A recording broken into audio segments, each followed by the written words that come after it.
Hello ma'am sir, turo ko ngayon sa inyo about kay EcoPos yung order or yung F2. Ayan. Bali ito si POS, login tayo. Then lagi tayo kay admin, 123123, then enter. Then ito yung order or F2, yan. So yung interface niya, no. So ito yung kaharap ng ating cashier pag nagtatransact. Yan. Turo ko lang sa inyo mga basic features kung ano yung function niya. Ayan. So dito, number 1 yung F1 is yung open drawer.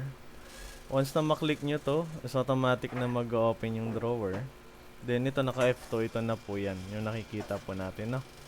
Then yung switching cashier. Sa switching cashier po kasi, pag may mga nakalagin dito na cashier natin, so pwede tayo mag-change account, no?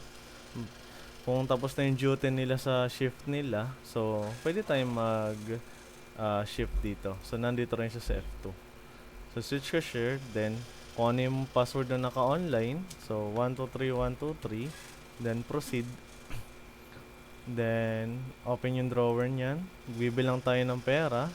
So ito yung breakdown, cashier declaration, kung ilang 1,000, 500, 200, 100, hanggang sa piso, ayan po. So sample lang naman po siya. Then proceed po natin. Then ito yung mga declaration, no? Yung mga expected drawer, declared drawer. So sample lang naman to. Ito yung mga sample ko po. So ayan. So print then switch cashier po natin yan. Then magpiprint po yun ng record ni cashier para sa duty niya. Yan. So kinancel ko na lang kasi kaya nagpapapap yun gawa ng walang printer. Ano po? So pag nag-close na yun, balik na lang po tayo. So ganun po yung switching ano po sa F2 or sa order. So lagyan na lang ulit tayo kay admin, then 123123. So dito pa nag-duty ka po ulit. So yan, petty cash lagay lang po natin 1,000 sample or yung panukuli, confirm. Ayan. So next po natin yung calculator or F9. Yung mga napapansin nyo F1, F2, F8, F9, F10, yan 11, 12. Mga shortcut key lang po yan. So calculator, yan, click natin yan din. So automatic may magpapop up dito. Kung gusto niyo po ng ano, hindi na kayo gagamit ng cellphone or ano, pwede po dito manual sa keyboard or tatap nyo lang po to. Ayan, X ko na lang po. Then next po natin is dito sa ito pong hotkey. Ayan, shortcuts. Yung user bypass F11. Once na maklik nyo yan, ang ginagamit lang po yan ng ating admin or ng manager natin. Once na may naka-online dito na cashier, then may titingnan po sila. Kasi ang cashier natin is limited access lang po sila sa account nila. Then, sample F11 sa keyboard, click ko po. So, ito yung lalabas. So, for example, ito i-bypass natin kasi itong cashier account na to. So, ilalagay natin si admin. Kunwari, admin yung username ng manager. Then, yung key code niya ay 12345. Then, enter or confirm. So, yan, na-bypass ko na. So, pwede ko na magalaw lahat yung mga dapat galawin dito sa system. Kasi ako lang po yung may access nun. Kung gusto natin ma-remove, so, remove bypass, click nyo lang F12 sa keyboard. Ayan. So, napansin nyo na wala na yung bypass. Ano po? Then, ito pong hide, pwede natin i-hide yan para malawak yung ano, yung ating cart. No, for example, ayan, transact tayo, ayan makikita nyo. So, malawak. Pero kung hindi naman kayo sanay, i-show na lang natin kung ganito po. Mas okay normal ganito, ano po. Ayan. Then, next po natin, ayan, nag-transact na tayo. Dito sa code, dito natin pwede ma-search yung mga items. Then, pwede rin po natin ma-scan using barcode scanner. Ayan, kung gun type or Omni Matrix, yan, pwede natin scan dyan or i-type yung mga names ng ating mga items, no? So, sample, V, enter ka lang dyan. So, lalabas na po yun. Then, kung sa item checker naman po pala, is ito po yung pag may nagtanong na customer kung nag-inquire siya magkano tong presyo na to. So, si cashier, tap niya lang to, then scan niya yung items na yun, then malalaman na po niya kung magkano yung presyo na yun. Ano po? Kung retail man din wholesale, pwede po niyo ma-select dito. Then, kung wala kayong wholesale, disable nyo na lang po itong wholesale. Then, dapat, naka-check po tong barcode auto search para makapag-search tayo dito ng mga items. Ano po? Ayan. So next po natin itong mode, price mode. So meron tayong retail then wholesale. So dito po, siselect po nung ating cashier. Dapat alam niya kung mga retail yung pinapunch niya. Then kung wholesale naman po yun, isa-select niya lang po sa wholesale. Ano po? Yan. So yung discount, ito pong discount na to is discount or control D is para sa lahat ng transaction niya sa total.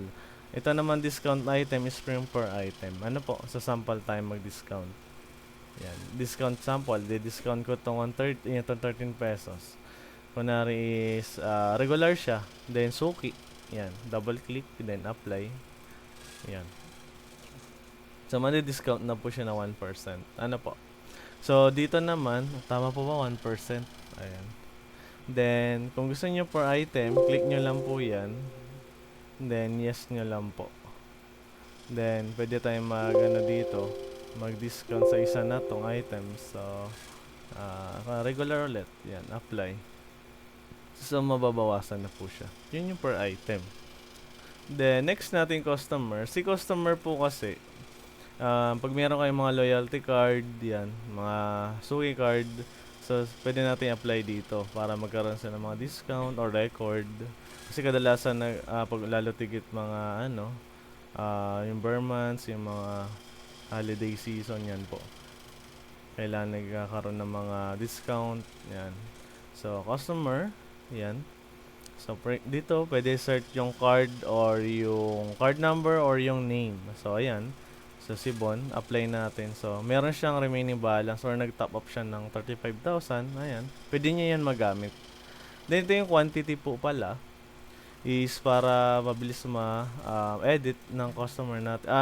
Ng cashier, sorry po. Yung ating mga items. For example, dito, sa items na to is quantity. 20 pieces. Then, enter lang or confirm. Ayan. Automatic na po yan.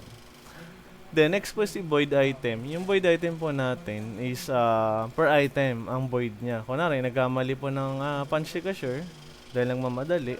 So, void lang natin yan. Then, please select a reason. Kunwari, nagkamali siya or cancel. Cancel niya lang po. Pwedeng i-print or pwedeng wag na po. So, confirm. Then, okay. Mawawala na po yan. So, ayan. Next natin yung print. Itong print na to is for ano lang po kasi ito. Kumbaga, running bill lang nito. Hindi siya final receipt, no? Ipiprint niya lang yung pinakang resibo, kung magkano yung babayaran, ilan yung nakuha na nakadeclare sa resibo. Ano po? Then yung redeem items naman po, mga ma'am, kung meron po tayong mga redeemable items sa reward natin, pwede natin ito magamit, no? Didiscuss ko na lang sa susunod na video po. Then, price editor. So, pwede na ma-edit ito yung price editor. Kadalasan din na pinapagamit to sa mga cashier kasi medyo complicated rin po to, no?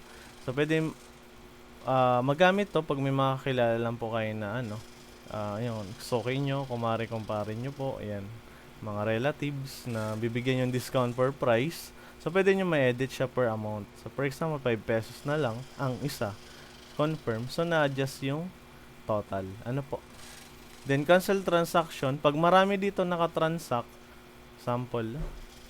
Yan, marami nakatransact po dito na items. Yan, sample. Kung nagbago isip ng customer, papakancel niya to. So, cancel transaction. Same lang sa void item, pero yung reason niya lalagyan pa rin, no? Ayan. Then, confirm. Then, okay. Kasi ang void item per peraso, ang cancel transaction naman is lahat ng transaction. Ano po? So, sa refund naman po, pag may mga nagre-refund lang po sa inyo na customer, no? Kunwari, may damage, hindi napansin ng cashier, or expired, pwede po naman ibalik yun. Ano? Palit item lang po. So, sample tayo. Meron akong titingnan na transaction natin. Ay, wala pa po. Sample lang po tayo. Sample tayo kung transact natin to. Then, payment. Yan. Then, okay po. So, yun, nag-transact tayo, no? Payment. Turo ko muna po tong payment. Payment tayo. Then, ayan, para makapag-refund. So, exact amount or 100 50 pesos na lang, sample. Cash. Pay. Then, mag-print ng resibo, confirm. Ayan. So, sample tayo mag-refund. Meron tayo, yung kailangan po kasi ng invoice number, no? 1, 2, 3, 4, 5, 6, tas 19. Okay. So, kailangan po yung kahit picture or hard copy ng resibo bago sila makapag-refund. Pero pag wala silang copy, wala po hindi pwedeng i-refund po yun, no? Kasi hulaan natin kung anong invoice number yun. So, refund, then OR number 1, 2, 3, 4, 5, 6, then 19. Reason, kunwari damage o BO, bad order. Meron kasi ditong repunch or void. Yung void kasi is yung ibo-void po talaga natin. Click natin. So, ibo-void natin tong isa or dalawa. Kung lahat ito, pwede naman. O kung isa lang po. Yan. Void natin. Yan. Pag binoid po yun, ibig sabihin, babalik po yun sa stocks natin. Yan. Then, i-repunch na lang natin for panibagong items. Ano po? Kung kung isang araw pa siya na kadalasan naman po, depende po talaga sa management nyo kung papayagan nyo sila mag-buy. Pero, dapat po talaga palit items lang. Ano po? Ayan. So, mapapansin natin dito sa record, nagkaroon na ng void. So, na-void siya. Yung transaction nito, na-void or bumalik po dun sa stock. Then, yung sales po niya, ayan, bumalik po. Ayan. Then, ayun po, yung may napansin kayo, repunch. So, repunch lang po yun. Kung may mga mali po dito, re-repunch lang. Itatama lang yung transaction. Pero, try lang na rin natin, no? Ayan. Sample, dito is, nalagay niya ng 5 pieces. Dito naman ay nalagay niya ng 5 pieces din. Then, i-payment po natin, no? Ayan.